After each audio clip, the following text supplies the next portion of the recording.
las personas que cumplen una condena, que son condenados a prisión, son clasificados. Eso responde a nuestro sistema penitenciario, en el que se dice que va a haber una individualización de la situación de cada una de estas personas.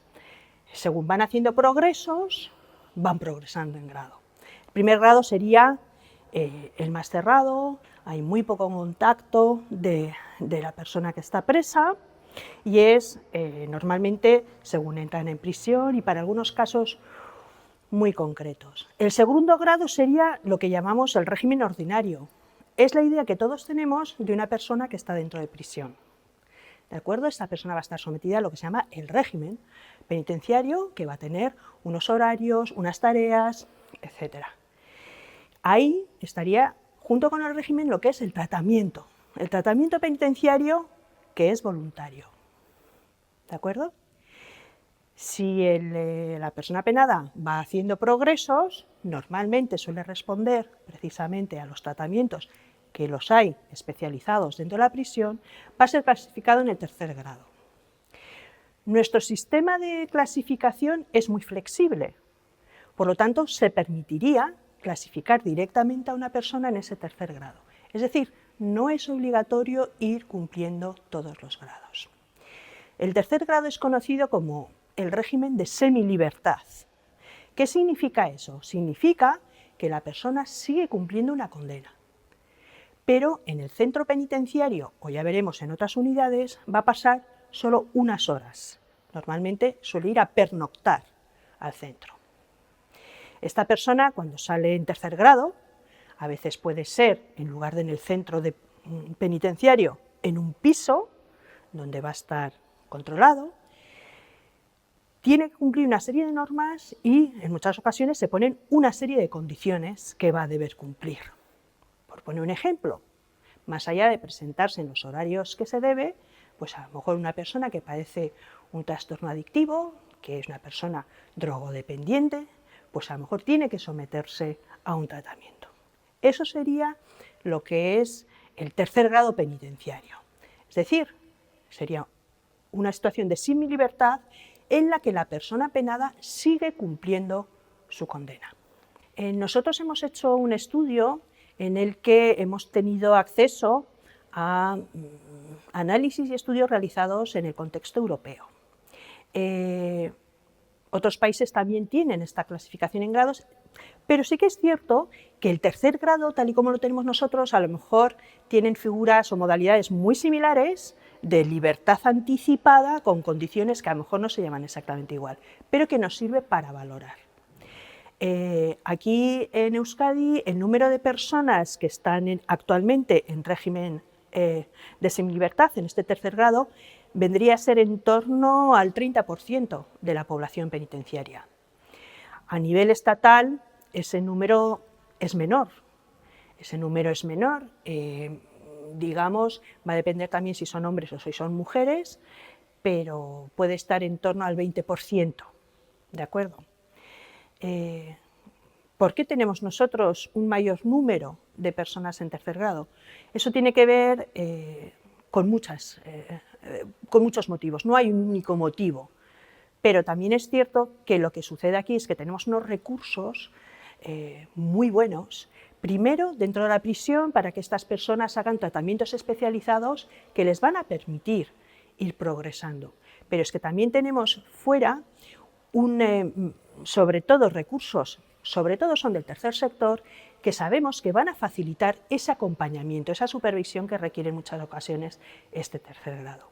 Además, hay un apoyo por parte del Juzgado de Vigilancia Penitenciaria que apoya normalmente las decisiones que se toman dentro de la prisión.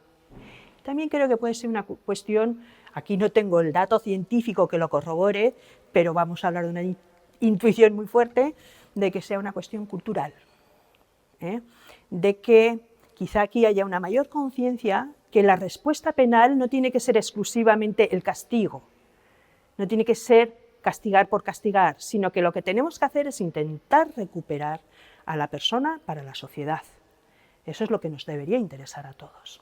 En muchas ocasiones podemos ver que aunque la finalidad de la pena de prisión, y esto lo dice la Constitución, es la reeducación y la reinserción, sí que es cierto que muchas veces esa resocialización es muy compleja. Entonces, en muchas ocasiones, sobre todo en aquellas personas que quizá tengan un itinerario de reinserción muy complicado, muy complejo, pues quizá el objetivo tenga que ser incluso no desocializar, ya quizá alcanzar la resocialización en ocasiones muy difícil, muy complejo. Nosotros hemos realizado un estudio desde el Instituto Vasco de Criminología, que es un instituto de la Universidad del País Vasco. Hemos hecho un estudio sobre las dificultades y problemas que hay en este cumplimiento del tercer grado aquí, en Euskadi. Y ahí hemos detectado una serie de factores que van a incidir en problemas, van a incidir en dificultades a la hora de la reinserción. Sí que me parece muy importante que en este estudio, en el que hemos analizado datos oficiales, pero también hemos hecho entrevistas en profundidad con personas que trabajan precisamente en ese acompañamiento del tercer grado, y también hemos hecho entrevistas a juristas que tienen relación con estos casos, pues lo que venían a decir es había una apuesta clara por el cumplimiento en tercer grado. Es decir, si una persona tiene que tener como objetivo esa resocialización, esa reinserción social, es muy difícil hacerlo, vamos a permitirme la expresión, de golpe. Es decir, estoy en un medio cerrado como es la prisión, con unas reglas muy estrictas, un régimen que me marca todo lo que tengo que hacer y de repente salgo a la sociedad con un estigma además detrás muy importante y suele ser muy difícil. Por lo tanto, es importante tener ese tercer grado que nos va a permitir controlar a esta persona, ayudarle, acompañarle en ese proceso tan complejo que es la reinserción. De ahí que se considere que sería positivo que ese periodo de acompañamiento en tercer grado en ocasiones fuera más largo de lo que es, para poder finalizar toda esa etapa. De manera que todos los profesionales entrevistados estaban de acuerdo en la importancia del tercer grado. De manera que también señalaban como un factor de riesgo en la reinserción que haya un periodo muy corto de disfrute del tercer grado, porque no da tiempo a trabajar todo lo que se quisiera. Factores de riesgo hemos detectado, factores de riesgo a nivel personal, a nivel situacional, a nivel estructural. Voy a poner unos ejemplos. Factores de riesgo personales pueden ser, por ejemplo, las adicciones o consumos muy problemáticos de drogas. También factores de riesgo sería la presencia de trastornos o problemas de salud mental. En ocasiones van juntos además. Esos serían factores personales.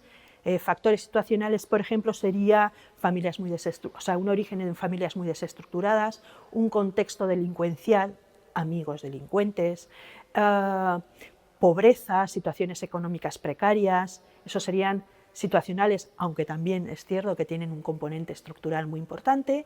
Y como factores estructurales, pues la estigmatización social, el estigma social que arrastra el haber estado en prisión, pero luego también problemas estructurales como tenemos todos nosotros. El acceso a la vivienda actualmente es muy difícil para todos, pero en estos casos quizás se vea agravado.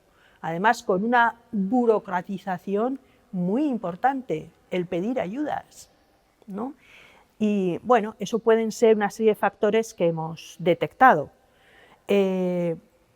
También hemos detectado, por ejemplo, cómo algunos de esos factores pueden acabar desencadenando en una regresión de grado.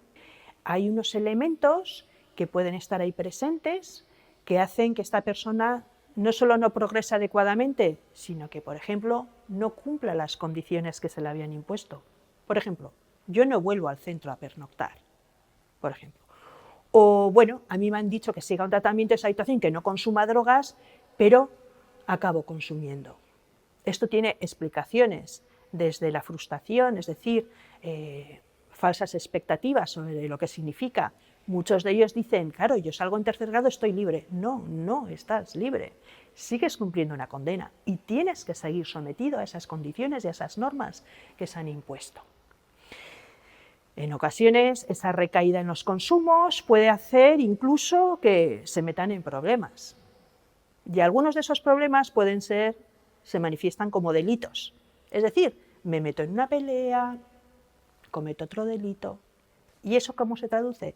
Eso es un quebrantamiento de condena. Un quebrantamiento de condena puede haber sido porque no vuelvo al centro, o porque yo tenía una pulsera telemática y he estropeado el dispositivo para que no se me localice, o he vuelto a cometer un delito. Quebrantamiento de condena. El quebrantamiento de condena no solo implica regresión en grado, es que es un nuevo delito. Es un delito contra la Administración de Justicia. Sumamos un nuevo delito. El problema es que cuando una persona es regresada en grado, es decir, vuelve al régimen ordinario, vuelve a la prisión, trabajar luego con ella es mucho más difícil por la frustración que le supone ese fracaso.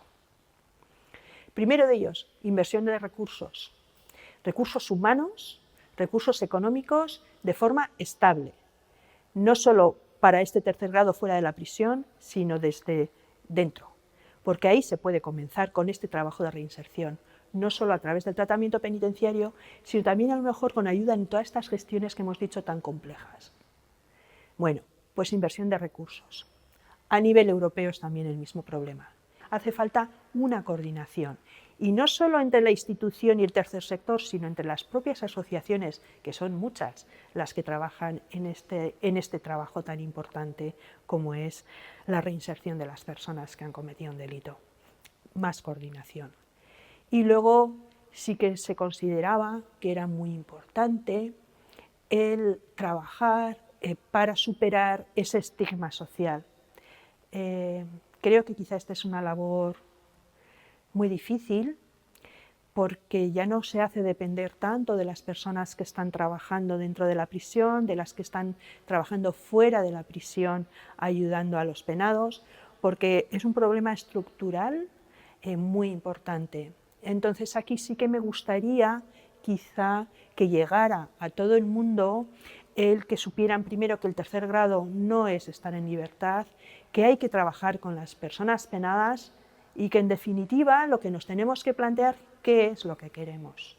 Si lo que queremos es que estas personas no vuelvan a cometer delitos, tendremos que trabajar con ellas. Y para realizar este trabajo, que sea abordando esos factores de riesgo de comisión de nuevos delitos, pues tendremos que desarrollar muy bien todos estos programas y este tercer grado.